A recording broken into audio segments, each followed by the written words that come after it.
మీ బట్టలకి సాఫ్టింగ్ ప్రొటెక్షన్ ఇచ్చే సరైన ప్రొడక్ట్ ఎలిమ్ ఫ్యాబ్రిక్ కండిషనర్.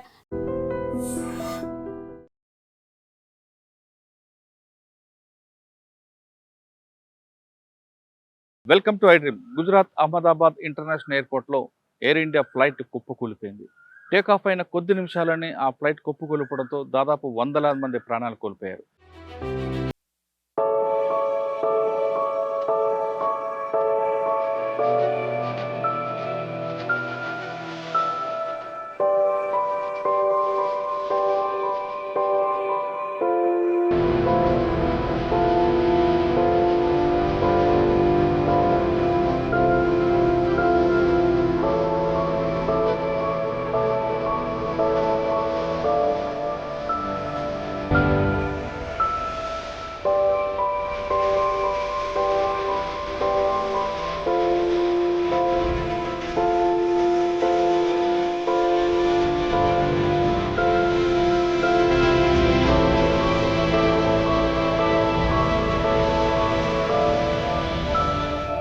ఫ్లైట్ ఎక్కడైతే కూలిపోయిందో ఆ ప్లేస్లో ఉన్న మెడికల్ స్టూడెంట్స్ 20 మంది చనిపోయారు. ఇంత ఘోర ప్రమాదం ఇటీవల కాలం ఎక్కడ జరగలేదంటూ నిపుణులు చెప్తున్నారు. అయితే ఈ టేక్ ఆఫ్ అయిన వెంటనే ఎలా కూలి ఉండొచ్చు, అసలు ఎలాంటి అనుమానం ఉండొచ్చు అంటే, ఒకవేళ డబుల్ ఇంజిన్ ఫెయిల్ అయిందా, లేదు ఒకసారి 2 ఇంజిన్లు ఉన్న ఫ్లైట్లో డబుల్ ఇంజిన్ కూలిపోతే 2 ఒకేసారి కూలుతాయా, లేదు అందులోని ఫ్యూల్ ద్వారా ఏమైనా ఎక్స్పోజర్ జరిగిందా అనే విషయం అంతా మాట్లాడడానికి Telangana aviation academy director captain SN Reddy గారు ఉన్నారు. ఎస్ఎన్ రెడ్డి గారిని అడిగి అసలు ఇటువంటి దీంట్లో చాలా కాలంగా పనిచేసిన ఆయనకున్న అనుభవాల్లో ప్రమాదం ఎలా జరిగిండొచ్చు, దీంట్లో ఏమైనా కాన్స్పిరసీ ఉందా లేదా అనే విషయాన్ని సార్ అడిగి తెలుసుకుందాం. సార్ నమస్తే అండి. నమస్తే అండి. సార్, ఇప్పుడు గుజరాత్లో జరిగిన ఘటన చూస్తుంటే చాలా బాధాకర విషయం. టేక్ ఆఫ్ అయిన వెంటనే కొద్ది క్షణాల్లోనే అది కుప్పకూలిపోవడం. మీరు విజువల్స్ కూడా చూస్తుంటారు. మీకున్న ఎక్స్పీరియన్స్లో టేక్ ఆఫ్ అయిన తర్వాత ఇంజిన్ డబుల్ ఇంజిన్ ఉంటుంది కాబట్టి ఆ ఇంజిన్ పుషప్తో పైకి వెళ్ళాల్సింది పోయి అది రన్వే మీదకు ఏ విధంగా ల్యాండ్ అవుతుందో ఆ పొజిషన్లోకి రావడం, తర్వాత ఆ పైలట్ కూడా అక్కడ వేరే విషయాల్లో మాట్లాడడం, ఇవన్నీ చూస్తుంటే మీకున్న ఎక్స్పీరియన్స్లో ఏమనిపిస్తుంది అండి? సార్, నాకు more than 25,000 hours of experience ఉంది. విత్ దట్ మై ఎక్స్పీరియన్స్ నేను చెప్పగలుగుతాను అంటే 2 ఇంజన్లు ఒకసారి ఎప్పుడు ఫెయిల్ కావు. ఇదివరకు ఏమైనా హిస్టరీలో ఏమైనా కాలేదు. ఒక రీజన్ ఒకటి ఏమంటే, ఏదైనా ఫ్యూయల్లో ఏదైనా ప్రాబ్లం ఉండేది ఉంటే, ఎందుకంటే ఫ్యూయల్ ట్యాంక్ నుంచి 2 ఇంజన్లకు అదే ఫ్యూయల్ పోతుంటుంది. దాంట్లో ఏదైనా ప్రాబ్లం ఉండేది ఉంటే 2 ఇంజన్లు ఒకసారి ఫెయిల్ అయ్యే ఛాన్సెస్ ఉంటాయి. అది తప్ప మాత్రం ఇంకా నాకేం డౌట్ వస్తలేదు. అది పోగా ఇంకేదైనా ఏది ఉంటే ఏదైనా సాబిటేజ్ ఉంటే ఉండవచ్చు. We cannot say that. But otherwise అయితే 2 ఇంజన్స్ ఎప్పుడు ఒకసారి ఫెయిల్ కావు. ఏదో ఒక ఇంజన్ ఫెయిల్ అవుతుంటే the captain is trained and he is an experienced person. He can always take care of the one engine, and with another one engine, aircrafts are designed to fly safe, absolutely safe. Sir, take off అయిన వెంటనే ఆయన ఏటీసీకి May Day May Day అంటున్నారు. దాని meaning ఏంటి వస్తుంది అంటే?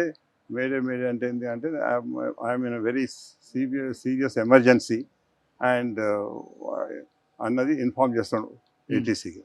Okay, అక్కడ దగ్గర ATC also will watching what is happening, how aircraft is coming down, everything ATC will be watching. అది ఎక్కడో మనం బయట ఎక్కడో ఫ్లై చేస్తున్నాం అంటున్నాం, మేడే మేడే అని వాడు ఇన్ఫర్మేషన్ ఇస్తాడనమాట. ఏం ప్రాబ్లం ఉన్నది అని ఇన్ఫర్మేషన్ ఇస్తాడు. ఇక్కడ అంత ఇన్ఫర్మేషన్ ఇచ్చే టైం కూడా లేదు అతనికి. It happen just about maybe 50-60 seconds లోపల అయిపోయింది అనమాట. రన్వే మీద టేక్ ఆఫ్ అయిన వెంటనే ఎయిర్లోకి వెళ్ళాల్సింది పోయి అది డౌన్ రన్వే మీదకి ల్యాండ్ పొజిషన్ రావడం లేదు. ల్యాండింగ్ పొజిషన్ రాలేదు. అతడు టేక్ ఆఫ్ అయ్యి ఎయిర్క్రాఫ్ట్ నోస్ పైకే ఉంది, అట్లే పైకి పోతారు అనమాట. బట్ సడన్ లో what the pictures what I have seen, it shows that some fire has suddenly came into the aircraft, and then the aircraft started sinking down and crashed. అంటే మనకు చూస్తున్న విజువల్స్ లో టేక్ ఆఫ్ అయిన తర్వాత landing position లో వస్తూ ఆ nose వెళ్ళి ఒక చెట్టుకి క్రాష్ అవ్వడం, చెట్టు నుంచి ఒక బిల్డింగ్ మీద కొలాప్స్ అవడంతో అక్కడ ఏమైనా ఫైర్ వచ్చి ఉండొచ్చా, లేదంటే ఏ విధంగా అయ్యుండొచ్చు? అదే ఇప్పుడు ఆ విజువల్స్ చూస్తేనేమో నాకు అనిపిస్తుంది అంటే, మొదలు దాంట్లో ఎయిర్క్రాఫ్ట్ లో ఫైర్ వచ్చి ఎయిర్క్రాఫ్ట్ కిందికి వచ్చిందని. లేకపోతే మీరు అన్నట్టు possibility is there that aircraft ఏదో ఇప్పుడు నేను అన్నట్టు బోత్ ఇంజన్స్ ఫెయిల్ అయినాయి, ఫ్యూయల్ ఏదో ప్రాబ్లం ఉన్నది, అవి కూడా అది సింక్ అయ్యి చెట్టు తగలటం, బిల్డింగ్ తగలటం కూడా తల్లి కూడా ఎక్స్ప్లోడ్ కావచ్చు. But the way I have seen those pictures, it shows that there was some sort of a thing in the aircraft. Suddenly I could see the fire. Sir సాధారణంగా పైకి వెళ్ళిన తర్వాత ఆ. ఒక 100 to 200 మీటర్స్లో ఉంది, అది కొలాప్స్ అయింది. Ah, వెంటనే కొలాప్స్ అయినప్పుడు బిల్డింగ్ మీద పడింది అనుకోండి, ah. అది క్రాష్ రెండుగా విడిపోవడం లేదా ముక్కలు అవడం జరుగుతుంది. అవును, కానీ అవును. ఫైర్ వచ్చి ఇంతమంది బర్న్ అయిపోవడానికి రీజన్ ఏంటంటే ఇప్పుడు ఇది ఎయిర్క్రాఫ్ట్ క్రాష్ అవుతుందో ఆ క్రాష్ అయినప్పుడు అందులో ఫ్యూయల్ ఉంటుంది కనుక ఫైర్ అనుకునేది పాసిబిలిటీ ఉంది. ఓకే. అట్లా ఎన్నో ఎయిర్క్రాఫ్ట్ మనం చూసినాం.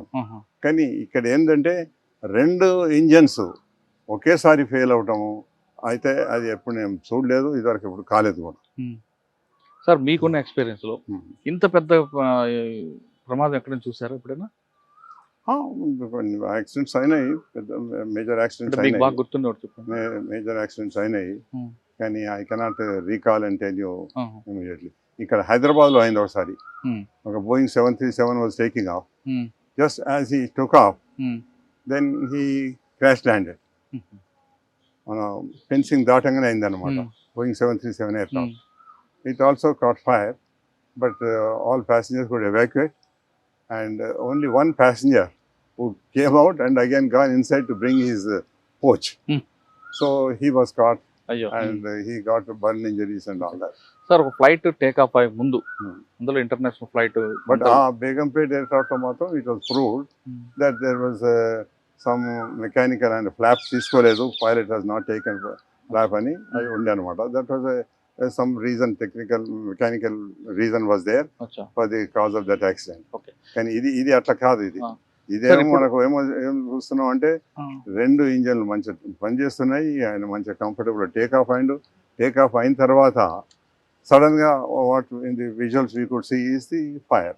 కాస్త పక్కన పెడితే Hmm. సాధారణంగా ఒక ఫ్లైట్ టేక్ ఆఫ్ అయ్యే ముందు Hmm. మీరు గతంలో చెప్పినట్టుగా ఏ విధంగా ఉంటాయి ప్రొసీజర్ ఏముంటుంది? చెకప్ ఉంటుందా, ఇంజిన్ చెప్తాను. చెకింగ్? మొదలు ఇంజనీర్స్ మొత్తం త్వరగా చెక్ చేస్తారు, చేసి వాళ్ళు సర్టిఫై చేస్తారు. సర్టిఫై అంటే చేసి టేక్ ఆఫ్ అవ్వక ముందు ముందు అంటే 1 hour before? 1 hour ముందే ఆహా. అన్ని వాళ్ళు చెక్ చేసుకుంటారు. కెప్టెన్ వస్తాడు, కో పైలట్ వస్తారు. మొదలు కో పైలట్ చూసి అన్ని చెక్ చేసుకుంటాడు, సిస్టమ్స్ అన్ని. తర్వాత కెప్టెన్ చెక్ చేసుకుంటాడు. చెక్ చేసుకొని మొత్తం ఇద్దరు సాటిస్ఫై అయిన తర్వాత వాళ్ళు పోయే డెస్టినేషన్కు ఎంత ఫ్యూయల్ కావాలి, మళ్ళీ అక్కడ నుంచి డెస్టినేషన్లో ఏదైనా వెదర్ మంచిగా లేకపోతే ఆడికి డైవర్ట్ చేయాలంటే ఇంకెంత ఫ్యూయల్ కావాలి, ఇవన్నీ క్యాలిక్యులేట్ చేసుకొని దాని ప్రకారంగానే పైలట్ ఇన్ఫార్మ్ చేస్తాడు నాకు ఇంత ఫ్యూయల్ కావాలని. Hmm. వచ్చి చెక్ చేసుకుంటాడు, అవన్నీ సాటిస్ఫై కావాలి. ప్రతి సిస్టమ్స్ చెక్ చేసుకుంటాడు, ప్రతి దానికి ఇదివరకు ఏమన్నా హిస్టరీ ఉందా చెక్ చేసుకుంటాడు. Aircraft కి. ఇదివరకు ఎయిర్క్రాఫ్ట్లో ఏమైనా ప్రాబ్లమ్స్ ఉండేనా, ఏమైనా రెక్టిఫై చేసిందా, Hmm. అర్లియర్ పైలట్ ఏమైనా రిపోర్ట్ ఇచ్చినా, అవన్నీ కంప్లీట్ మంచిగా చెక్ చేసుకున్న తర్వాతనే he will accept the aircraft. Hmm. Sir వీళ్ళిద్దరు ఎందుకంటే నేను చెప్తాను, ఇప్పుడు ఏది ప్రమాదమైనా కానీ ఓన్లీ ప్యాసింజర్స్ కాదు, పైలట్ కూడా వస్తాడు. చనిపోతారు. అందుకొరకు in his own life also he has to take lot of precautions. Sir వీళ్ళిద్దరు కాకుండా టెక్నికల్ వైపు నుంచి అంటే ఫ్యూల్ విషయంలో కానీ మిగతా విషయంలో కానీ టెక్నికల్ టీమ్ ఎవరైనా చెక్ చేస్తారా? ఇంజనీర్స్ ఉన్నారండి. ఇంజనీర్స్ ముందటనే రీఫిల్లింగ్ అవుతుంది. ఇంజనీర్స్ ముందటనే వాళ్ళు ఐఓసినో హెచ్పి ఎవరైనా కానీ వాళ్ళు ఫ్యూయల్ ట్యాంకర్స్ వస్తాయి, వచ్చి వాళ్ళు ఫిలప్ చేస్తారు. ఫిలప్ చేయకముందు ఫ్యూయల్ చెక్ చేసుకుంటారు వీళ్ళు. దాంట్లో ఏమైనా వాటర్ ఉందా, దాంట్లో ఏమైనా ఇది ఉందా, అది ఉందా అని చెక్ చేసుకుంటారు. చెక్ చేసుకున్న తర్వాతనే that is permitted to be put on to the aircraft. ఎయిర్క్రాఫ్ట్లో పెట్టిన తర్వాత కూడా వీళ్ళు పైలట్ ఎంత కెపాసిటీ కావాలనో అంత కెపాసిటీ ఇచ్చిందా లేదా. సపోజ్ ఈ Sage I want 5 tons 10 tons 8 tons చెప్పిన అనుకోండి, అంత ఫ్యూయల్ కరెక్ట్ పైన వింగ్స్లో వచ్చిందా లేదా చెక్ చేసుకుంటాడు. పైలట్ వచ్చినాక కూడా లోపల కాక్పిట్లో కూర్చున్నా కూడా పైలట్ కూడా చెక్ చేసుకుంటాడు, ఈయన అడిగినంత ఫ్యూయల్ ఉందా లేదా అని. అన్ని సిస్టమ్స్ వాళ్ళు చెక్ చేసుకుంటారు. అచ్చా సార్, ఇప్పుడు మీరు మన విజువల్ చూస్తున్నాం, విజువల్స్ లో ఒక్కసారి బ్లాస్ట్ అవడం, ఫ్లేమ్స్ రావడం జరిగింది. అవును. అంటే పెట్రోల్ ఒక్కసారి ఆ వైట్ పెట్రోల్ అంతా ఒక్కసారి బ్లాస్ట్ అవడంతో ఫ్లేమ్స్ వచ్చి అనుకుంది. పెట్రోల్ ట్యాంక్ ఒకవేళ ఆ కార్గోలో అంటే మన ఫ్లైట్ లో ఏమైనా మీరు చెప్తున్నట్టు ఎక్స్పోజల్ అంటే ఒక చిన్న ఊహాగానం ఏమైనా జరిగింది అనుకోండి, అది వెళ్ళి క్లాష్ అయితే ఫ్లైట్ లో ఏమైనా జరిగి ఉండొచ్చు అంటారా? అట్లా మీరు అన్నట్టు కనుక ఏదైనా ఎక్స్ప్లోసివ్ ఉండేది ఉంటే ఎక్స్ప్లోసివ్ తోటి సడన్ గా ఎక్స్ప్లోడ్ అయిపోతుంది. ఇక అప్పుడు ఎవరు ఏం చేయాలన్నమాట. అంటే ఎక్స్పోజల్ అంటే కానీ ఇక్కడ వాళ్ళు మేడే అన్నారంటే ఎందుకంటే వాళ్ళకి కొంచెం ఫ్యూ సెకండ్స్ టైం దొరికింది చెప్పడం కొరకు. అది మనకు తెలియదు ఏం రీజన్ అనేది. అది రేపు డిఎఫ్డిఆర్ కాక్పిట్ వాయిస్ రికార్డర్ తీస్తే తెలుస్తుంది అనమాట. ఏం ప్రాబ్లం ఉండే, ఇద్దరు పైలట్స్ ఏం డిస్కస్ చేసిండ్రు, చేయగానే వాళ్ళు ఒక పైలట్ మేడే అని చెప్పిండంటే there must be some advance information to them. అది సస్పెన్స్ ఉండొచ్చు అంటారా? అందుకొరకే మనం అది వెయిట్ చేసి అది ఒక కాక్పిట్ వాయిస్ రికార్డర్స్ మనం ఈ వాళ్ళ డిఎఫ్డిఆర్ కూడా ఎన్ని పారామీటర్స్ రికార్డ్ అవుతాయి దానిలో, ఏది ఏం ప్రాబ్లం ఉన్నది కూడా అంత చాలా detail we can take out. Accident ఎప్పుడు యాక్సిడెంట్ అయినా కానీ ఈ రెండు ఉన్నాయో, ఈ కాక్పిట్ వాయిస్ రికార్డర్ను DFDR as very vital equipment which can give lot of information about the accident. అది రావాలంటే ఎన్ని రోజులు పట్టచ్చు? అది ఇప్పుడు సముద్రాలలో లేకపోతే గుట్టలలో ఏంటంటే వేరు మాట, ఇది ఇక్కడ ఎయిర్పోర్ట్ దగ్గరనే అయింది కనుక within half an hour లోపల లొకేట్. అంటే దానికి ఒకటి ఏంటంటే ఈ ఫైర్ అవన్నీ ఫైర్ ప్రూఫ్ ఉంటాయి, ఫైర్ తోటి వాడికి ఏం డ్యామేజ్ కాదు ఈ ఎక్విప్మెంట్ కు, అందుకొరకు they can locate in about maximum half an hour time లోపల. కానీ అది ఒక ల్యాబ్ కి రావాలనుకుంటే మదర్ ఇండియాలో ఉందంటారా? లాస్ట్ టైం లో గతంలో లాగా ఇండియా లేకుండే అప్పుడు మనం బయటికి పంపిస్తాం. ఇప్పుడు ఇండియాలో ఫెసిలిటీస్ ఉన్నాయి, it can be decoded in the facilities very easily, and the actual what has happened, what circumstances it's happened అని మొత్తం తెలుస్తుంది. యూజువల్గానేమో కొన్ని ప్లేసెస్లో యాక్సిడెంట్స్ అయినాయి ఇట్లాంటి, కానీ అవి వెదర్ మంచిగా లేక అయినాయి. ఇక్కడ వెదర్ మంచిగా ఉన్నది, అందుకని మనం వెదర్ బ్లేమ్ చేసేది లేదే లేదనమాట. Technical reason some sort of నేను చెప్పినట్టు నాకైతే అనిపిస్తుంది ఫ్యూయల్లో ఏదైనా ప్రాబ్లం ఉండొచ్చు, లేకపోతే సాబిటేజ్ కావచ్చు, కానీ రెండు ఇంజిన్ ఫెయిల్ అవటం ఒకసారి మాత్రం ఇద్దరికి అయినట్టు కాలేదు. అవి మాత్రం నాకు నమ్మకం లేదు. సార్ ఫ్లైట్ టేక్ ఆఫ్ అయిన ముందే మనకి సెల్ ఫోన్స్ అన్ని కూడా ఆఫ్ చేయమని చెప్తారు. ఒకవేళ వీళ్ళు ఎవరైనా పాసెంజర్ సెల్ ఫోన్ కనిపెడితే ఆ సిగ్నల్ క్రాష్ ఏమైనా జరిగే ఉండే అవకాశం ఉంది? లేదు, దాంతో నావిగేషన్ ఎఫెక్ట్ అవుతుంది, కానీ ఈ ఫ్లైట్ ఆ టేక్ ఆఫ్ అప్పుడు దానితో ఏం ఎఫెక్ట్ కాదన్నమాట. మనం టేక్ ఆఫ్ అయిపోయిన తర్వాత navigation signals can be affected with that cell phones and all that. But ఇక్కడ అటువంటి రీజనే లేదన్నమాట, ఎందుకంటే ఇది immediately after take off and with in the vicinity of airport has happened. Airport నుంచి వాళ్ళు చూస్తుంటారు కూడా, వాళ్ళు కూడా ఏటీసీ ఆఫీసర్స్ బైనాక్యులర్స్ పెట్టుకొని చూస్తుంటారు. ఎయిర్ క్రాఫ్ట్ టేక్ ఆఫ్ అయ్యి కొంచెం సేఫ్ హైట్ పోయి వాళ్ళకు ఎయిర్ క్రాఫ్ట్ కనిపించేంత వరకు వాళ్ళు చూస్తూనే ఉంటారు అనమాట. అది అందుకొరకు they will also be I witnesses ఉంటారు. ఎట్లా అయింది, మొదలు ఫైర్ స్టార్ట్ అయ్యి ఎయిర్ క్రాఫ్ట్ కిందకి వచ్చిందా, లేకపోతే కింద ఎయిర్ క్రాఫ్ట్ పడ్డ తర్వాత ఫైర్ వచ్చిందా, అవన్నీ వాళ్ళు. విజువల్స్ లో మాత్రం మనకి ఎయిర్ లో ఉన్నప్పుడు ఫైర్ కనిపిస్తుంది, క్రాష్ అవ్వబట్టి చెట్టు కొట్టడం బట్టి అయ్యి వచ్చాము కదా. There could be 2 reasons. One is explosion అవి కూడా కింద పడవచ్చు, లేకపోతే పడ్డ తర్వాత కూడా ఎక్స్ప్లోడ్ కావచ్చు. 2 reasons. ఫ్లైట్ ఒక్కసారి డౌన్ అవుతుండగా మీకు చూస్తుంటారు, అది చూస్తాము. ఇవన్నీ I witnesses can give. And also ముఖ్యంగా అయితే మనకు ఇప్పుడు లక్కీలీ ఈ సర్కమ్స్టాన్సెస్ మనకు డిఎఫ్డిఆర్ cockpit voice recorder is the primary equipment, primary instrument which can give a lot of information.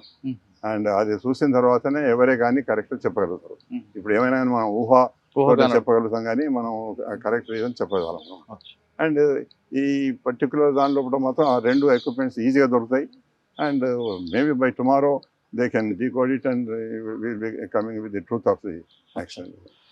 Air India ప్రమాదం వెనక ఎలా జరిగింది అన్న విషయం కరెక్ట్గా తెలియాలంటే అందులో ఉన్న కాక్పిట్లో కరెక్ట్గా వస్తుంది. అది మనకు కనీసం 24 hours దాని ఉన్న ఇన్పుట్ బయటకు వస్తాయి కాబట్టి కాక్పిట్ వాయిస్ రికార్డర్ డిఎఫ్డిఆర్ అంటారు. డిఎఫ్డిఆర్ రెండిట్లో ఖచ్చితంగా ఇన్ఫర్మేషన్ వస్తుంది. కాబట్టి ఇప్పుడు ఊహాగానాలు మనం క్రియేట్ చేద్దంటున్నారు ఎస్ఎన్ రెడ్డి గారు. కానీ ఆయనకున్న సర్వీస్ ప్రకారం డబుల్ ఇంజిన్ ఎప్పుడు రెండు ఒకేసారి ఆగిపోవు. ఒకవేళ పెట్రోల్ కన్జంప్షన్లో కానీ పెట్రోల్ విషయంలో కానీ ఏవైనా అవ్వచ్చు అనే విషయాన్ని చెప్తున్నారు. కానీ డబుల్ ఇంజిన్ ఒకేసారి ఎప్పుడు ఫెయిల్ అవ్వంటూ ఆయనకున్న ఎక్స్పీరియన్స్ చెప్తున్నారు. అహ్మదాబాద్లో జరిగిన ఎయిర్ ఇండియా విషయంపై ఎస్ఎన్ రెడ్డి గారి యొక్క ఒపీనియన్. మరో విషయంలో మళ్ళీ కలుద్దాం. అంతవరకు నమస్తే అండి. Thank you sir.